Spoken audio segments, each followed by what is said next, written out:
नमस्कार। प्रस्तुत है शरद चंद्र चट्टोपाध्याय के द्वारा लिखी हुई कहानी लेन देन का 13वां भाग।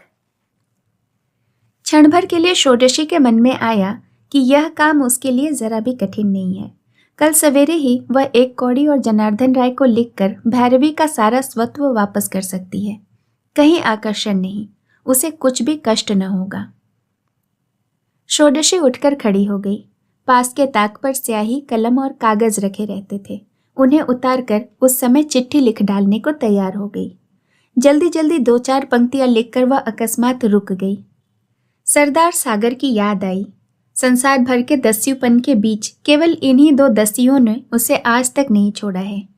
अचानक अपनी बात याद आते ही सोचा कि उसके बाद खड़े होने को भी कोई स्थान नहीं। सभी ने उसका साथ छोड़ दिया है। कल जिन लोगों ने आकर उसे घेर लिया था, वही लोग आज शासन के डर से जमींदार के आंगन में पंचायत में शामिल होकर उसके विरुद्ध राय दे आए हैं। परंतु अधिक दिनों की बात नहीं, इन्हीं लोगों को वह खैर, इन छोटे आदमियों के विरुद्ध उसे कोई शिकायत नहीं। एक कौड़ी, जनार्दन, शिरोमणि, उसके पिता तारादास और इस जमींदार के बारे में नई पुरानी बहुत सी बातें याद आई। आज उनकी आलोचना की भी आवश्यकता नहीं है। फकीर साहब याद आए। वे क्यों इस तरह एकाएक गायब हो गए, किसी को मालूम नहीं। किसी को इसका कारण नहीं बता गए। किसी के संबंध में उनको कोई शिकायत नहीं थी। पहले भी वे इस तरह कई बार चुपचाप चले गए थे। भक्ति, श्रद्धा, सम्मान से विदा कर देने का अधिकार उन्होंने कभी किसी को दिया ही नहीं। शायद यही उनके चले जाने की रीति है। तथापि इस बार का चले जाना षोडशी को बेतरह खटकता था। इसे केवल आदत समझकर वह चैन नहीं पाती थी। वे कभी कभी किसी बात के उत्तर में कहा करते थे, बेटी, मैं अपने ही साथ नाता तोड़ना चाहता हूँ, दूसरों के साथ नहीं। इसीलिए मैं आदमियों का संग नहीं छोड़ सकता, उनके बीच में ही रहना पसंद करता हूँ। तुमने भी जब अपना शरीर देवता को सौंप दिया है, तब उसी बात को सबसे पहले याद रखना। किसी बहाने अपना समझकर भूल मत कर जाना। देवता के साथ मिलाकर अपने आप को धोखा देने के बदले देवता को छोड़ देना बेहतर है। आज इसी प्रताड़ना ने उसे जाल की तरह फंसा लिया है। आज अगर वे होते, आज अगर उनके चरणों में जाकर रो सकती तो कैसा अच्छा होता। बहुत दिन पहले उन्होंने एक बार कहा था, बेटी, जब वास्तव में तुम्हें मेरी जरूरत होगी, सचमुच ही मुझे हृदय से तुम पुकारोगी, तब मैं कहीं क्यों न रहूं, मैं जरूर आऊंगा। आज वही जरूरत का दिन है। ठीक इसी समय बाहर से आवाज आई, भीतर आ सकता हूं? षोडशी का विक्षिप्त चित्त पल भर के लिए सचेत होकर दूसरे ही क्षण स्तब्ध हो गया।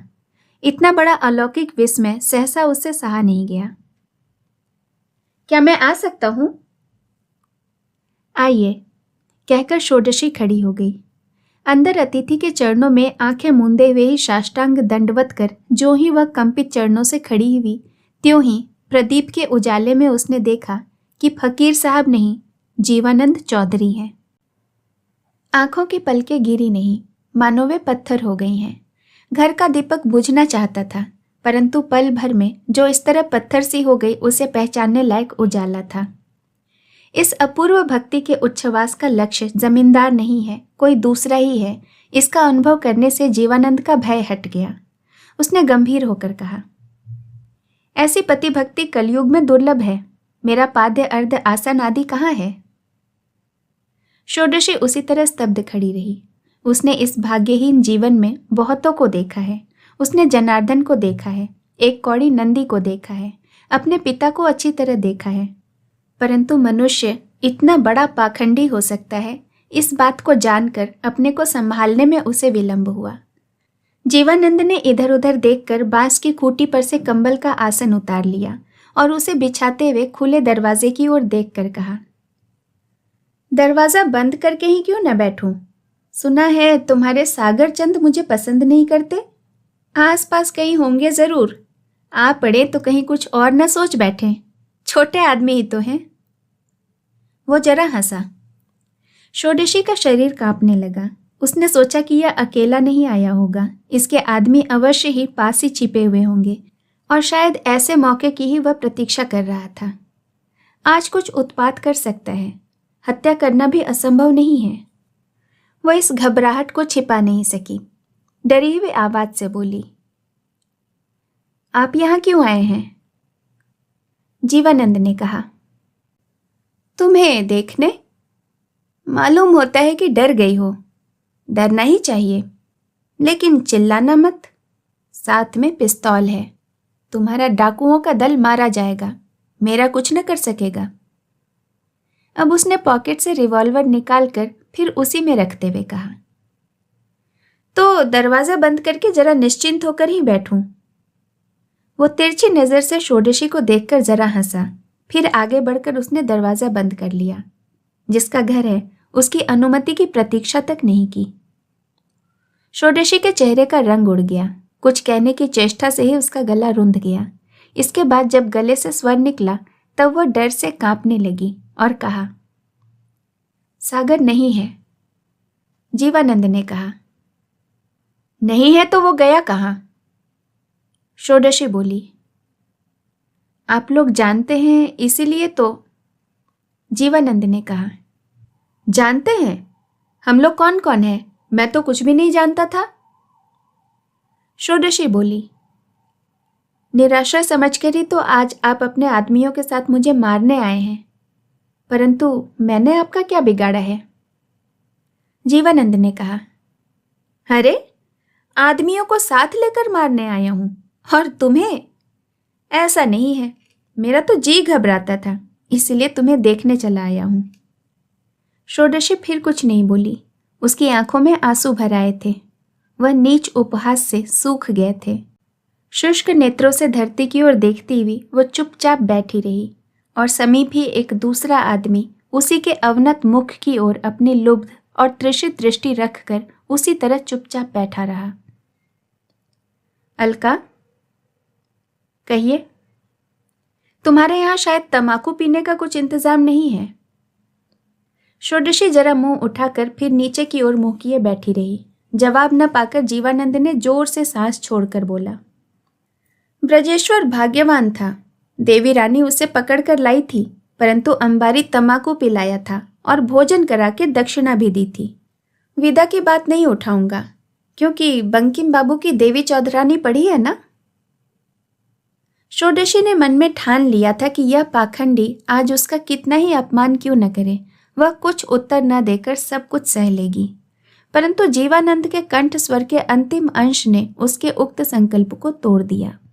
उसने कहा, आपको पकड़ कर लाती तो इंतजाम भी वैसा ही होता, खुशामद नहीं करनी पड़ती। जीवानंद हंसकर बोला, वो तो ठीक है, रस्सी से बांध बूंद कर खींच कर लाना ही लोगों की नजर में पड़ता है। भोजपुरी सिपाही भेजकर पकड़ लाना ही गांव के लोग देखते हैं। अच्छा अलका, तुम्हारे शास्त्र में उसे क्या कहते हैं? अतनु ना? बड़ा अच्छा है वह। षोडशी का मुंह लाल हो गया। वह उसी तरह सिर झुकाए चुपचाप बैठी रही। जीवानंद ने कहा, एक छोटा सा अनुरोध था, परंतु आज नहीं, आज चलता हूं। तुम्हारे अनुचरों को पता लग जाएगा तो दामाद की खातिर तो क्या करेंगे, उल्टे यह विश्वास भी नहीं करेंगे कि ससुराल आया है। समझेंगे डर के मारे रिश्ता जोड़ रहा है। षोडशी कुछ न बोली। इस नीच परिहास से उसने हृदय में कितनी लज्जा का अनुभव किया, वह भी मुंह उठाकर जनाने नहीं दिया। जवाब न पाकर जीवानंद थोड़ी देर तक उसके मुंह की ओर ताकता रहा, फिर खड़ा होकर बोला, हमारी तंबाकू का धुआं इस वक्त पेट में न जाए तो भी चल सकता है, परंतु धुएं के सिवाय और कुछ पेट में न जाए तो खड़ा रहना भी मुश्किल है। क्या घर में सचमुच ही कुछ नहीं है अलका? षोडशी चुप ही रहती, परंतु उसका नाम लेकर किए गए अंतिम प्रश्न ने उसका मौन तोड़ दिया। पूछा, कुछ क्या? शराब?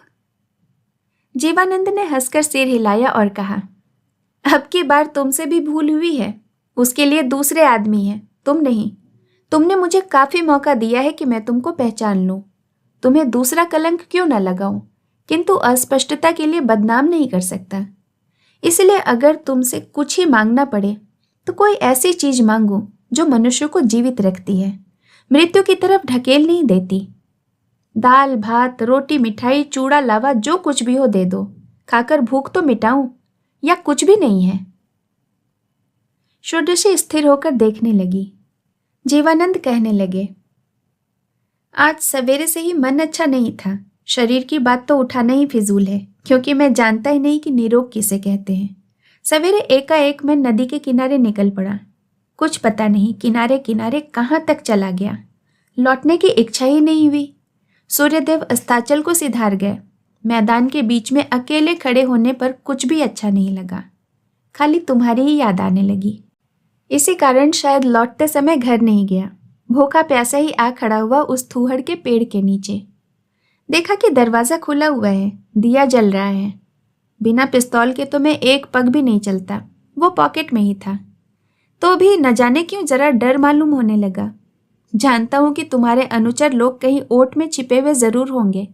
पत्तियों के भीतर झांक कर देखा, फर्श पर तुम चुपचाप बैठी हो। अपने आप को संभाल नहीं सका। तो क्या सचमुच ही घर में कुछ नहीं है? षोडशी ने पल भर आनाकानी करके कहा।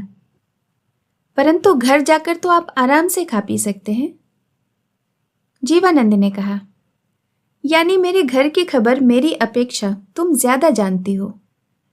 अब वह जरा हंसा, परंतु वह हंसी उसके मुंह में मिल जाने से पहले ही षोडशी ने कहा, आपने दिन भर खाया नहीं है और घर में आपके खाने का इंतजाम नहीं हो, यह भी हो सकता है।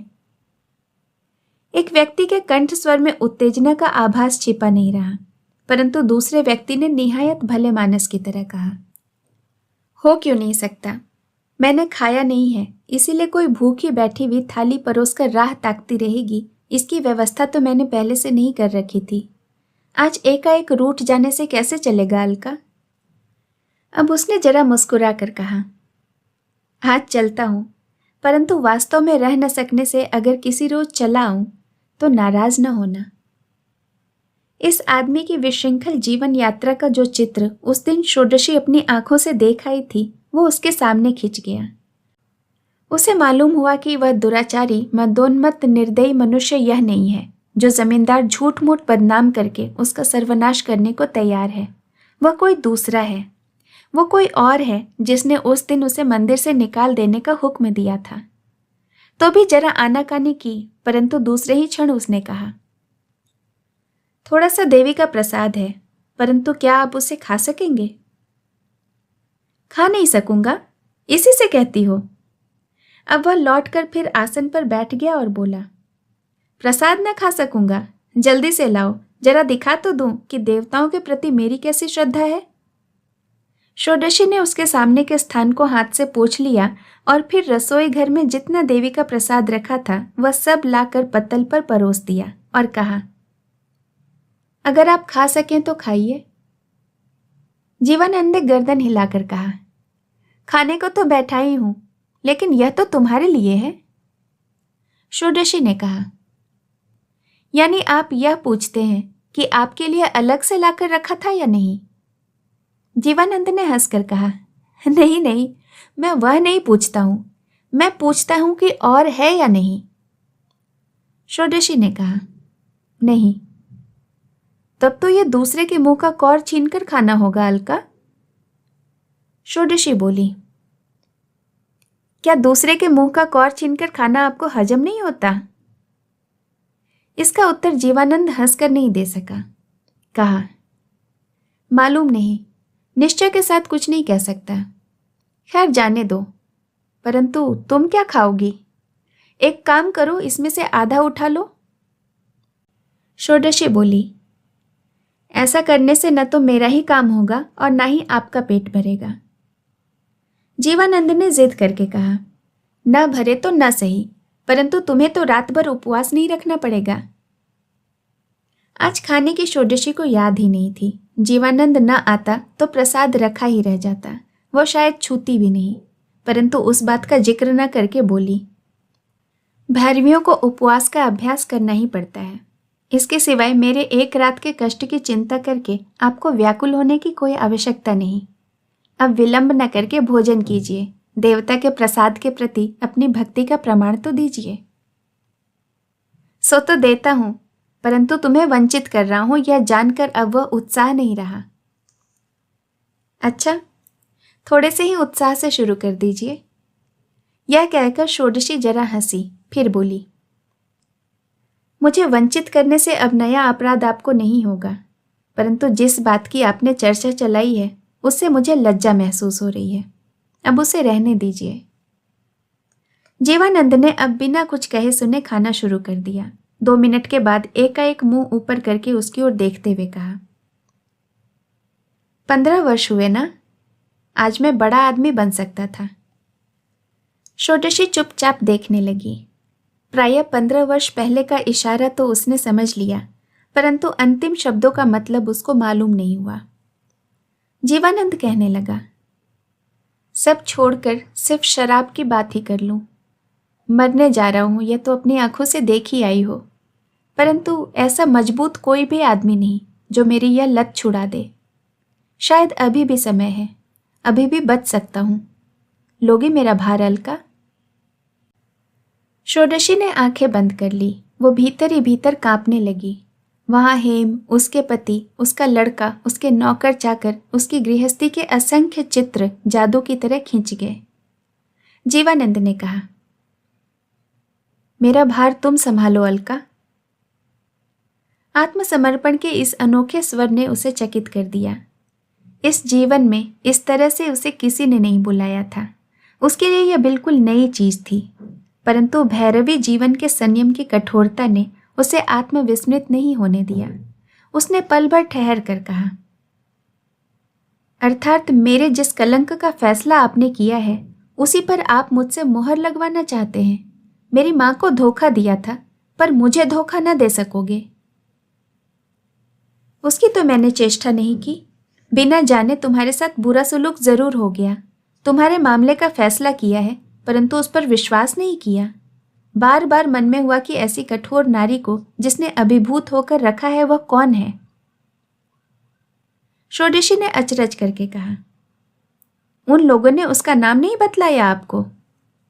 जीवानंद ने कहा, नहीं, मैंने बार बार पूछा परंतु वे चुप ही रह गए। आप खाइए, कहकर षोडशी चुपचाप बैठी रही। 2-4 कौर खाने के बाद जीवानंद फिर मुंह उठाकर बोला, मैं ज्यादा नहीं खा सकता। ज्यादा खाने को आपसे नहीं कहती हूं, मामूली आदमी जितना खाते हैं उतना तो खाइए। मैं उतना भी नहीं खा सकता, बस मैं तो खा चुका। षोडशी बोली, नहीं, अभी आपका पेट नहीं भरा है। प्रसाद के ऊपर अभक्ति दिखाओगे तो अनुचरों को बुला दूंगी। जीवानंद ने हंसकर कहा, वो तुमसे न होगा। तुम्हारे बल का मुझे पता है। पुलिस के दल से लेकर मजिस्ट्रेट साहब तक उसका नमूना देख पाए हैं। तुम्हारी माँ तुम्हें एक दिन मेरे हाथों में सौंप गई है, इससे इनकार करने की शक्ति तुम में नहीं है। षोडशी चुप रही। जीवानंद ने हाथ मुंह धोकर कहा, मैं जब भी अकेला रहता हूं तभी उस रात की बात को मन में सोचते सोचते कुछ मालूम नहीं होता कि कब समय बीत गया। खासकर नौकरों के कमरे में भेजे जाने के डर से हाथ जोड़े जब तुम रोने लगी थी। तुम्हारा वह रोना तुम भूली नहीं होगी। षोडशी बोली, क्यों? जीवानंद ने कहा, उसके बाद वो पेट दर्द, घर में तुम और मैं दोनों ही थे। तुम्हारी गोद में सिर रखे रखे रात बीती। उसके बाद की घटनाओं को सोचने में अच्छा नहीं लगता। तुम्हें रिश्वत देने की बात याद आने पर शर्म के मारे गड़ सा जाता हूं। मैं उस दिन पूरी में मौत का मेहमान होने वाला था। प्रफुल्ल ने कहा, भाई साहब अलका को बुला लीजिए। मैंने कहा, भला वह क्यों आने लगी? प्रफुल्ल ने कहा, जबरदस्ती बुलवा लीजिए। मैंने कहा, जबरदस्ती पकड़वा कर लाने से क्या लाभ होगा? उसने उत्तर दिया, एक बार आ तो जाएं, फिर नफा नुकसान का हिसाब बाद में किया जाएगा। तुम उसे नहीं जानती, परंतु तुम्हारा इतना बड़ा भक्त और कोई नहीं है। इस भक्त का परिचय पाने के लिए षोडशी को कौतूहल हुआ, परंतु उसने रोक लिया। जीवानंद ने कहा, रात बहुत हो गई है, तुम्हें बिठाकर रखना भी उचित नहीं है। अब मैं जाऊं ना? षोडशी ने जीवानंद के चेहरे पर नजर जमाते हुए कहा, आपको कोई जरूरी बात कहनी थी ना? जरूरी बात? ऐसी कोई खास बात थी, मुझे तो अब याद नहीं पड़ता। अब तो बस एक ही बात याद आ रही है कि तुम्हारे साथ बातचीत करना ही मेरा काम है। बहुत चापलूसों की तरह मालूम हुआ ना, परंतु मुझे तो मालूम ही नहीं था कि इस तरह की चापलूसी भी मैं कर सकता हूँ। अच्छा अलका, क्या सचमुच ही तुम्हारा दूसरा विवाह हुआ था? षोडशी मुंह उठाकर बोली, दूसरा विवाह कैसा? विवाह तो मेरा एक ही बार हुआ। जीवानंद ने कहा, और तुम्हारी माँ ने जो तुम्हें मेरे हाथों सौंपा था, क्या वो सच नहीं है? षोडशी ने उसी वक्त उत्तर दिया, नहीं, वह सच नहीं है। माँ ने मेरे हाथ जो रुपए दिए थे, केवल उन्हीं रुपयों को आपने लिया था, मुझे नहीं लिया था। धोखा देने के सिवाय उसमें जरा भी सत्य नहीं था। जीवानंद चुपचाप बैठा रहा। उसने जवाब देने की चेष्टा भी नहीं की। जब इसी तरह 5 मिनट बीत गए, तब षोडशी को बेचैनी होने लगी। धीमी दीपशिखा को तेज कर देने के अवकाश में उसने देखा कि जीवानंद ध्यान लगाए बैठा है। इस ध्यान को तोड़ने में उसे संकोच होने लगा, परंतु थोड़ी देर के बाद जब वह स्वयं ही बोला, तब मालूम हुआ कि मानो कोई बहुत दूर से बोल रहा है। अलका, तुम्हारी बात सच नहीं है। कौन सी बात? जीवानंद ने कहा, तुमने जो समझ रखा है। सोचा था कि वह बात किसी पर जाहिर नहीं करूंगा, परंतु उस किसी के अंदर आज तुम्हें शामिल नहीं कर सकता। तुम्हारी माँ को धोखा दिया था सही, पर तुम्हें धोखा देने का मौका मुझे परमात्मा ने नहीं दिया। मेरा एक अनुरोध रखोगी? कहिए। जीवानंद ने कहा, मैं सत्यवादी नहीं हूं, परंतु आज की बात पर तुम विश्वास करो। तुम्हारी माँ को मैं जानता था। उनकी लड़की को स्त्री के रूप में ग्रहण करने की इच्छा मुझ में नहीं थी, केवल उनके रुपयों का ही लालच था। परंतु उस रात को जब तुम्हें हाथ में पाया, तब लौटा देने की इच्छा मुझे नहीं हुई। षोडशी ने तीव्र प्रतिक्रिया व्यक्त करते हुए गंभीर स्वर में कहा, तो क्या इच्छा हुई? जीवानंद ने कहा, रहने दो, उसे तुम मत सुनना चाहो। शायद आखिर तक सुनने पर स्वयं ही समझ सकोगी कि वैसा समझने से हानि के सिवाय मेरा कुछ लाभ नहीं होगा। परंतु उन लोगों ने जो तुम्हें समझाया था वो सच नहीं है। मैं तुम्हें छोड़कर भाग नहीं गया था। षोडशी ने इस इशारे का मतलब समझा और घृणा से उसका शरीर कांप उठा। उसने कहा, अपने न भागने का इतिहास अब कह डालिए। उसका कठोर कंठस्वर सुनकर जीवानंद ने मुस्कुराकर कहा, अलका, मैं इतना नासमझ नहीं हूं। अगर कहना ही पड़े तो उसका फलाफल जानकर ही कहूंगा। तुम्हारी माँ के इतने बड़े भयानक प्रस्ताव पर भी मैं क्यों राजी हो गया था जानती हो? मैंने एक स्त्री का हार चुरा लिया था। सोचा था रुपया देकर उसे मना लूंगा। वो मान तो गई, पर पुलिस का वारंट उसे नहीं रुका। 6 महीने जेल में काटे, वही जो गहरी रात को तुम्हारे घर से निकला था, फिर लौटने का मौका ही नहीं मिला। षोडशी ने सांस रोक कर पूछा, उसके बाद? जीवानंद तुरंत थोड़ा हंसकर बोला, उसके बाद कुशल ही है। जीवानंद बाबू के नाम एक और भी वारंट था। कई महीने यहाँ रेलगाड़ी से एक यात्री का बैग लेकर वह चंपत हो गया था। आखिर उसके लिए भी और 1.5 साल काटना पड़ा। कुल 2 साल तक गायब रहने के बाद जब बीच गांव के भावी जमींदार बाबू रंगमंच पर पुनः प्रविष्ट हुए, तब कहाँ रही अलका और कहाँ रही उसकी माँ? जीवानंद की आत्म कहानी का एक अध्याय समाप्त हुआ। इस अनंतर दोनों चुपचाप बैठे रहे। रात कितनी होगी? ज्यादा बाकी नहीं है। तो इस अंधेरे में घर जाने की आवश्यकता नहीं है। आवश्यकता नहीं है, इसका मतलब? षोडशी ने कहा, कंबल बिछाए देती हूं, विश्राम कीजिए। जीवानंद ने आंखें फाड़कर कहा, विश्राम करूंगा और यहां? षोडशी ने कहा, हानि क्या है? परंतु यहां बड़े जमींदार को तकलीफ नहीं होगी अलका। षोडशी बोली, होने पर भी रहना ही पड़ेगा। गरीब के दुख का भी तो जरा सा अनुभव कर जाइए। जीवानंद चुप हो गया। उसकी आंखों में आंसू भर आए। शेष कहानी अगले भाग में। कहानी सुनने के लिए आपका बहुत बहुत धन्यवाद।